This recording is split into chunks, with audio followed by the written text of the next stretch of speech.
ನೀವು ಬೇರೆ ಬೇರೆ ದೇಶಗಳಲ್ಲೂ ಕೂಡ ಹೋಗ್ತಿರ್ತೀರಿ, ಅಲ್ಲಿನ ಜನರನ್ನ ಜೀವನವನ್ನ ಗಮನಿಸ್ತಾ ಇರ್ತೀರಿ, ಹಾಗೆ ಇಲ್ಲಿನ ನಮ್ಮ ದೇಶದ ವಿದ್ಯಮಾನಗಳನ್ನ ಕೂಡ ಬಹಳ ಸೂಕ್ಷ್ಮವಾಗಿ ಗಮನಿಸ್ತಾ ಇರ್ತೀರಿ. ಹೀಗಾಗಿ ಪ್ರಶ್ನೆ ಗುರುಗಳೇ, ಟಾರ್ಗೆಟ್ ಹಿಂದುತ್ವ ಅನ್ನೋದು ನಿಜಾನಾ? ಯಾಕಂದ್ರೆ ಈ ಪ್ರಶ್ನೆ ಕೇಳಿದ್ರೇನೆ ಕೆಲವರು ಇಲ್ಲ ಇದು ಕೇವಲ ಒಂದು ಇಲ್ಯೂಷನ್ ಅಷ್ಟೇ, ಯಾರು ಕೂಡ ಟಾರ್ಗೆಟ್ ಹಿಂದುತ್ವ ಮಾಡ್ತಿಲ್ಲ, ಅದು ಸಿಚುವೇಶನಲ್ ಇರುತ್ತಷ್ಟೇ ಕೆಲವೊಂದು ಘಟನೆಗಳು ಅಂತ ಹೇಳೋರ್ಗೆ, ನಿಜವಾಗ್ಲೂ ಟಾರ್ಗೆಟ್ ಹಿಂದುತ್ವ ಅನ್ನೋದು ಹಿಂದಾಗಿತ್ತಾ ಈಗ ಆಗ್ತಾ ಇದೆಯಾ? ಆಗ್ತಾ ಇದೆ. ನಾನು ಆವಾಗ ಸ್ವಲ್ಪ ಫೇಸ್ಬುಕ್ ನೋಡ್ತೀನಿ.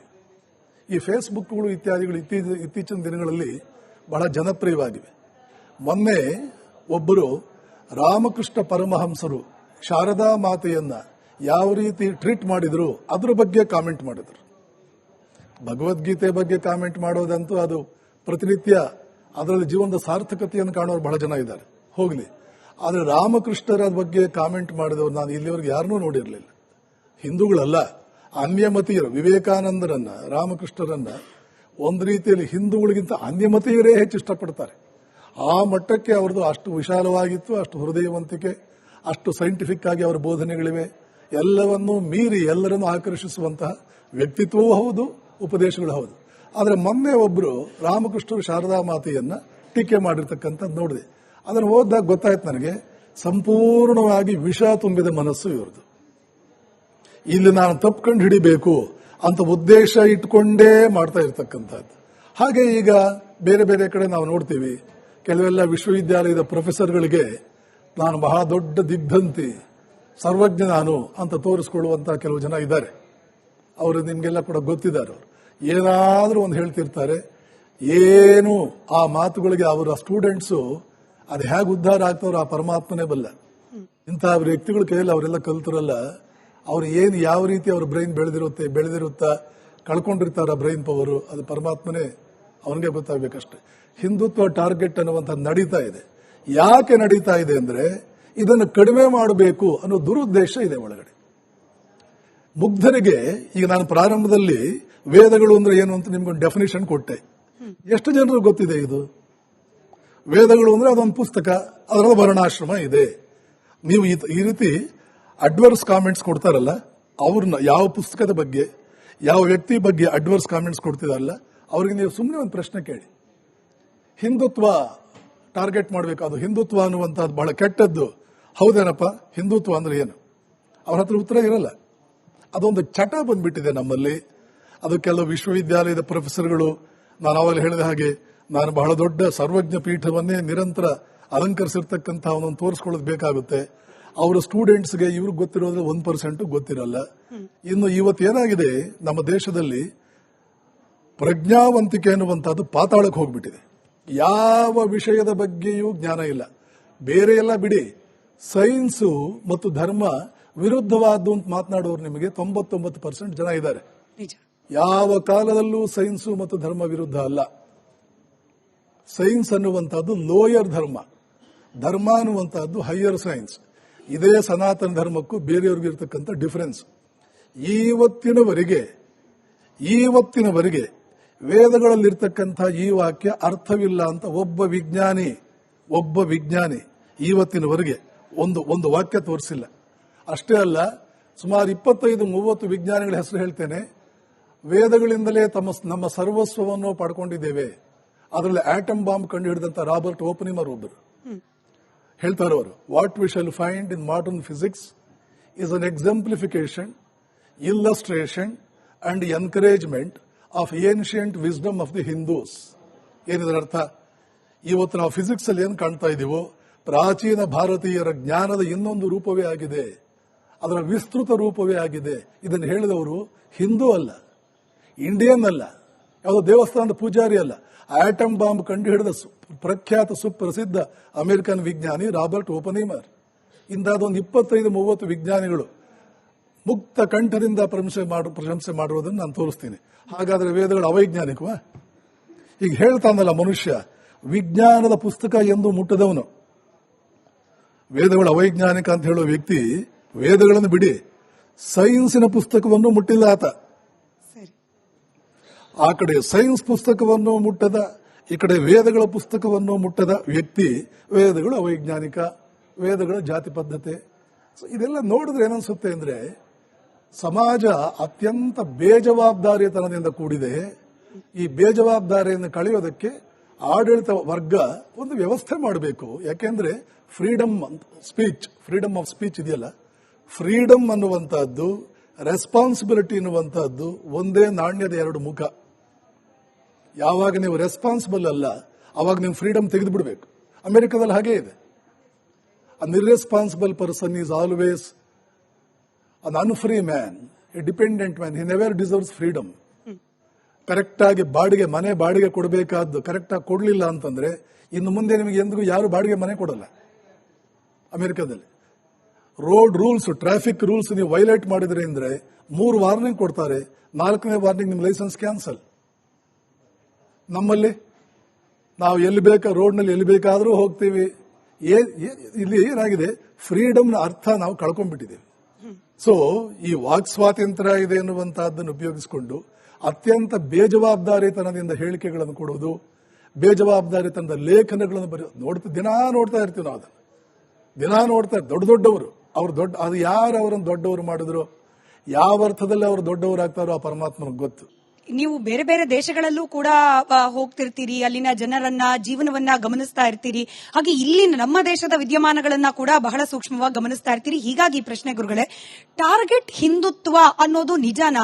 ಯಾಕಂದ್ರೆ ಈ ಪ್ರಶ್ನೆ ಕೇಳಿದ್ರೇನೆ ಕೆಲವರು ಇಲ್ಲ ಇದು ಕೇವಲ ಒಂದು ಇಲ್ಯೂಷನ್ ಅಷ್ಟೇ, ಯಾರು ಕೂಡ ಟಾರ್ಗೆಟ್ ಹಿಂದುತ್ವ ಮಾಡ್ತಿಲ್ಲ, ಅದು ಸಿಚುವೇಶನಲ್ ಇರುತ್ತಷ್ಟೇ ಕೆಲವೊಂದು ಘಟನೆಗಳು ಅಂತ ಹೇಳೋರ್ಗೆ, ನಿಜವಾಗ್ಲೂ ಟಾರ್ಗೆಟ್ ಹಿಂದುತ್ವ ಅನ್ನೋದು ಹಿಂದಾಗಿತ್ತಾ ಈಗ ಆಗ್ತಾ ಇದೆಯಾ? ಆಗ್ತಾ ಇದೆ. ನಾನು ಆವಾಗ ಸ್ವಲ್ಪ ಫೇಸ್ಬುಕ್ ನೋಡ್ತೀನಿ. ಈ ಫೇಸ್ಬುಕ್ಗಳು ಇತ್ಯಾದಿಗಳು ಇತ್ತೀಚಿನ ದಿನಗಳಲ್ಲಿ ಬಹಳ ಜನಪ್ರಿಯವಾಗಿವೆ. ಮೊನ್ನೆ ಒಬ್ಬರು ರಾಮಕೃಷ್ಣ ಪರಮಹಂಸರು ಶಾರದಾ ಮಾತೆಯನ್ನ ಯಾವ ರೀತಿ ಟ್ರೀಟ್ ಮಾಡಿದ್ರು ಅದ್ರ ಬಗ್ಗೆ ಕಾಮೆಂಟ್ ಮಾಡಿದ್ರು. ಭಗವದ್ಗೀತೆ ಬಗ್ಗೆ ಕಾಮೆಂಟ್ ಮಾಡೋದಂತೂ ಅದು ಪ್ರತಿನಿತ್ಯ ಅದರಲ್ಲಿ ಜೀವನದ ಸಾರ್ಥಕತೆಯನ್ನು ಕಾಣೋರು ಬಹಳ ಜನ ಇದ್ದಾರೆ, ಹೋಗ್ಲಿ. ಆದರೆ ರಾಮಕೃಷ್ಣರ ಬಗ್ಗೆ ಕಾಮೆಂಟ್ ಮಾಡಿದವರು ನಾನು ಇಲ್ಲಿವರೆಗೆ ಯಾರನ್ನೂ ನೋಡಿರಲಿಲ್ಲ. ಹಿಂದೂಗಳಲ್ಲ, ಅನ್ಯಮತೀಯರು, ವಿವೇಕಾನಂದರನ್ನ, ರಾಮಕೃಷ್ಣರನ್ನ ಒಂದು ರೀತಿಯಲ್ಲಿ ಹಿಂದೂಗಳಿಗಿಂತ ಅನ್ಯಮತೀಯರೇ ಹೆಚ್ಚು ಇಷ್ಟಪಡ್ತಾರೆ. ಆ ಮಟ್ಟಕ್ಕೆ ಅವರದು ಅಷ್ಟು ವಿಶಾಲವಾಗಿತ್ತು, ಅಷ್ಟು ಹೃದಯವಂತಿಕೆ, ಅಷ್ಟು ಸೈಂಟಿಫಿಕ್ ಆಗಿ ಅವರ ಬೋಧನೆಗಳಿವೆ. ಎಲ್ಲವನ್ನೂ ಮೀರಿ ಎಲ್ಲರನ್ನೂ ಆಕರ್ಷಿಸುವಂತಹ ವ್ಯಕ್ತಿತ್ವವೂ ಹೌದು, ಉಪದೇಶಗಳು ಹೌದು. ಆದರೆ ಮೊನ್ನೆ ಒಬ್ಬರು ರಾಮಕೃಷ್ಣರು ಶಾರದಾ ಮಾತೆಯನ್ನ ಟೀಕೆ ಮಾಡಿರ್ತಕ್ಕಂಥದ್ದು ನೋಡಿದೆ. ಅದನ್ನು ಓದಿದಾಗ ಗೊತ್ತಾಯ್ತು ನನಗೆ, ಸಂಪೂರ್ಣವಾಗಿ ವಿಷ ತುಂಬಿದ ಮನಸ್ಸು ಇವ್ರದ್ದು. ಇಲ್ಲಿ ನಾನು ತಪ್ಪಿಕೊಂಡು ಹಿಡಿಬೇಕು ಅಂತ ಉದ್ದೇಶ ಇಟ್ಕೊಂಡೇ ಮಾಡ್ತಾ ಇರ್ತಕ್ಕಂಥದ್ದು. ಹಾಗೆ ಈಗ ಬೇರೆ ಬೇರೆ ಕಡೆ ನಾವು ನೋಡ್ತೀವಿ, ಕೆಲವೆಲ್ಲ ವಿಶ್ವವಿದ್ಯಾಲಯದ ಪ್ರೊಫೆಸರ್ಗಳಿಗೆ ನಾನು ಬಹಳ ದೊಡ್ಡ ದಿಗ್ಧಂತಿ, ಸರ್ವಜ್ಞ ನಾನು ಅಂತ ತೋರಿಸ್ಕೊಳ್ಳುವಂತಹ ಕೆಲವು ಜನ ಇದ್ದಾರೆ. ಅವರು ನಿಮ್ಗೆಲ್ಲ ಕೂಡ ಗೊತ್ತಿದ್ದಾರೆ. ಅವರು ಏನಾದರೂ ಒಂದು ಹೇಳ್ತಿರ್ತಾರೆ, ಏನು ಆ ಮಾತುಗಳಿಗೆ ಅವರ ಸ್ಟೂಡೆಂಟ್ಸು ಅದು ಹೇಗೆ ಉದ್ಧಾರ ಆಗ್ತಾರೋ ಆ ಪರಮಾತ್ಮನೇ ಬಲ್ಲ. ಇಂತಹ ವ್ಯಕ್ತಿಗಳ ಕೈಯಲ್ಲಿ ಅವರೆಲ್ಲ ಕಲ್ತಿರಲ್ಲ. ಅವ್ರು ಏನು ಯಾವ ರೀತಿ ಅವ್ರ ಬ್ರೈನ್ ಬೆಳೆದಿರುತ್ತಾ ಕಳ್ಕೊಂಡಿರ್ತಾರ ಬ್ರೈನ್ ಪವರು, ಅದು ಪರಮಾತ್ಮನೇ ಅವನಿಗೆ ಗೊತ್ತಾಗಬೇಕಷ್ಟೇ. ಹಿಂದುತ್ವ ಟಾರ್ಗೆಟ್ ಅನ್ನುವಂಥ ನಡೀತಾ ಇದೆ. ಯಾಕೆ ನಡೀತಾ ಇದೆ ಅಂದ್ರೆ ಇದನ್ನು ಕಡಿಮೆ ಮಾಡಬೇಕು ಅನ್ನೋ ದುರುದ್ದೇಶ ಇದೆ ಒಳಗಡೆ. ಮುಗ್ಧರಿಗೆ ಈಗ ನಾನು ಪ್ರಾರಂಭದಲ್ಲಿ ವೇದಗಳು ಅಂದ್ರೆ ಏನು ಅಂತ ನಿಮ್ಗೊಂದು ಡೆಫಿನೇಷನ್ ಕೊಟ್ಟೆ. ಎಷ್ಟು ಜನರಿಗೆ ಗೊತ್ತಿದೆ ಇದು? ವೇದಗಳು ಅಂದ್ರೆ ಅದೊಂದು ಪುಸ್ತಕ, ಅದರಲ್ಲಿ ವರ್ಣಾಶ್ರಮ ಇದೆ. ನೀವು ಈ ರೀತಿ ಅಡ್ವರ್ಸ್ ಕಾಮೆಂಟ್ಸ್ ಕೊಡ್ತಾರಲ್ಲ, ಅವ್ರನ್ನ ಯಾವ ಪುಸ್ತಕದ ಬಗ್ಗೆ, ಯಾವ ವ್ಯಕ್ತಿ ಬಗ್ಗೆ ಅಡ್ವರ್ಸ್ ಕಾಮೆಂಟ್ಸ್ ಕೊಡ್ತಿದಾರಲ್ಲ, ಅವ್ರಿಗೆ ನೀವು ಸುಮ್ಮನೆ ಒಂದು ಪ್ರಶ್ನೆ ಕೇಳಿ, ಹಿಂದುತ್ವ ಟಾರ್ಗೆಟ್ ಮಾಡಬೇಕು, ಅದು ಹಿಂದುತ್ವ ಅನ್ನುವಂಥದ್ದು ಬಹಳ ಕೆಟ್ಟದ್ದು, ಹೌದೇನಪ್ಪ ಹಿಂದುತ್ವ ಅಂದ್ರೆ ಏನು? ಅವ್ರ ಹತ್ರ ಉತ್ತರ ಇರಲ್ಲ. ಅದೊಂದು ಚಟ ಬಂದ್ಬಿಟ್ಟಿದೆ ನಮ್ಮಲ್ಲಿ. ಅದು ಕೆಲವು ವಿಶ್ವವಿದ್ಯಾಲಯದ ಪ್ರೊಫೆಸರ್ಗಳು, ನಾನು ಆವಾಗ ಹೇಳಿದ ಹಾಗೆ ನಾನು ಬಹಳ ದೊಡ್ಡ ಸರ್ವಜ್ಞ ಪೀಠವನ್ನೇ ನಿರಂತರ ಅಲಂಕರಿಸಿರ್ತಕ್ಕಂಥ ಅವನನ್ನು ತೋರಿಸ್ಕೊಳ್ಳೋದು ಬೇಕಾಗುತ್ತೆ. ಅವರ ಸ್ಟೂಡೆಂಟ್ಸ್ಗೆ ಇವ್ರಿಗೆ ಗೊತ್ತಿರೋದ್ರೆ 1% ಗೊತ್ತಿರಲ್ಲ. ಇನ್ನು ಇವತ್ತೇನಾಗಿದೆ, ನಮ್ಮ ದೇಶದಲ್ಲಿ ಪ್ರಜ್ಞಾವಂತಿಕೆ ಅನ್ನುವಂಥದ್ದು ಪಾತಾಳಕ್ಕೆ ಹೋಗ್ಬಿಟ್ಟಿದೆ. ಯಾವ ವಿಷಯದ ಬಗ್ಗೆಯೂ ಜ್ಞಾನ ಇಲ್ಲ. ಬೇರೆ ಎಲ್ಲ ಬಿಡಿ, ಸೈನ್ಸು ಮತ್ತು ಧರ್ಮ ವಿರುದ್ಧವಾದ್ದು ಅಂತ ಮಾತನಾಡೋರು ನಿಮಗೆ 99% ಜನ ಇದ್ದಾರೆ. ಯಾವ ಕಾಲದಲ್ಲೂ ಸೈನ್ಸು ಮತ್ತು ಧರ್ಮ ವಿರುದ್ಧ ಅಲ್ಲ. ಸೈನ್ಸ್ ಅನ್ನುವಂಥದ್ದು ಲೋಯರ್ ಧರ್ಮ, ಧರ್ಮ ಅನ್ನುವಂಥದ್ದು ಹೈಯರ್ ಸೈನ್ಸ್. ಇದೇ ಸನಾತನ ಧರ್ಮಕ್ಕೂ ಬೇರೆಯವ್ರಿಗಿರ್ತಕ್ಕಂಥ ಡಿಫರೆನ್ಸ್. ಇವತ್ತಿನವರೆಗೆ ವೇದಗಳಲ್ಲಿರ್ತಕ್ಕಂಥ ಈ ವಾಕ್ಯ ಅರ್ಥವಿಲ್ಲ ಅಂತ ಒಬ್ಬ ವಿಜ್ಞಾನಿ ಇವತ್ತಿನವರೆಗೆ ಒಂದು ವಾಕ್ಯ ತೋರಿಸಿಲ್ಲ. ಅಷ್ಟೇ ಅಲ್ಲ, ಸುಮಾರು 25-30 ವಿಜ್ಞಾನಿಗಳ ಹೆಸರು ಹೇಳ್ತೇನೆ. ವೇದಗಳಿಂದಲೇ ನಮ್ಮ ಸರ್ವಸ್ವವನ್ನು ಪಡ್ಕೊಂಡಿದ್ದೇವೆ. ಅದರಲ್ಲಿ ಆಟಮ್ ಬಾಂಬ್ ಕಂಡು ಹಿಡಿದಂತ ರಾಬರ್ಟ್ ಓಪನಿಮರ್ ಒಬ್ಬರು ಹೇಳ್ತಾರೆ. ಅವರು what we shall find in modern physics is an exemplification, illustration and encouragement of ancient wisdom of the Hindus. ಏನಿದರ ಅರ್ಥ? ಇವತ್ತು ನಾವು ಫಿಸಿಕ್ಸ್ ಅಲ್ಲಿ ಏನು ಕಾಣ್ತಾ ಇದ್ದೀವೋ ಪ್ರಾಚೀನ ಭಾರತೀಯರ ಜ್ಞಾನದ ಇನ್ನೊಂದು ರೂಪವೇ ಆಗಿದೆ, ಅದರ ವಿಸ್ತೃತ ರೂಪವೇ ಆಗಿದೆ. ಇದನ್ನು ಹೇಳಿದವರು ಹಿಂದೂ ಅಲ್ಲ, ಇಂಡಿಯನ್ ಅಲ್ಲ, ಯಾವುದೋ ದೇವಸ್ಥಾನದ ಪೂಜಾರಿ ಅಲ್ಲ, ಆಟಮ್ ಬಾಂಬ್ ಕಂಡುಹಿಡಿದ ಪ್ರಖ್ಯಾತ ಸುಪ್ರಸಿದ್ಧ ಅಮೆರಿಕನ್ ವಿಜ್ಞಾನಿ Robert ಓಪನಿಮರ್.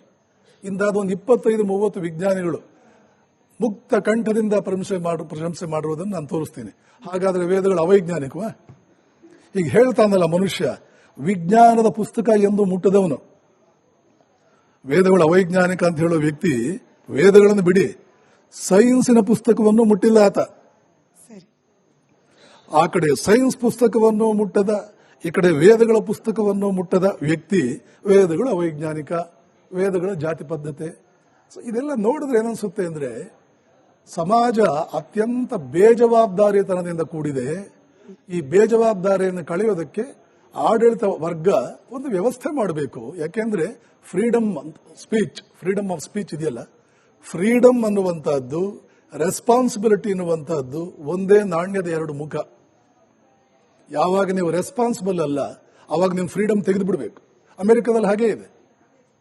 An irresponsible person is always an unfree man, a dependent man. He never deserves freedom. Correct ಆಗಿ ಮನೆ ಬಾಡಿಗೆ ಕೊಡಬೇಕಾದ್ದು ಕರೆಕ್ಟ್ ಆಗಿ ಕೊಡಲಿಲ್ಲ ಅಂತಂದ್ರೆ ಇನ್ನು ಮುಂದೆ ನಿಮಗೆ ಎಂದಿಗೂ ಯಾರು ಬಾಡಿಗೆ ಮನೆ ಕೊಡಲ್ಲ. ಅಮೆರಿಕದಲ್ಲಿ ರೋಡ್ ರೂಲ್ಸ್, ಟ್ರಾಫಿಕ್ ರೂಲ್ಸ್ ನೀವು ವೈಲೇಟ್ ಮಾಡಿದ್ರೆ ಅಂದ್ರೆ 3 ವಾರ್ನಿಂಗ್ ಕೊಡ್ತಾರೆ, 4ನೇ ವಾರ್ನಿಂಗ್ ನಿಮ್ ಲೈಸೆನ್ಸ್ ಕ್ಯಾನ್ಸಲ್.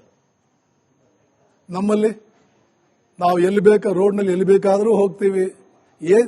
ಇಲ್ಲಿ ಏನಾಗಿದೆ, ಫ್ರೀಡಮ್ನ ಅರ್ಥ ನಾವು ಕಳ್ಕೊಂಡ್ಬಿಟ್ಟಿದ್ದೇವೆ.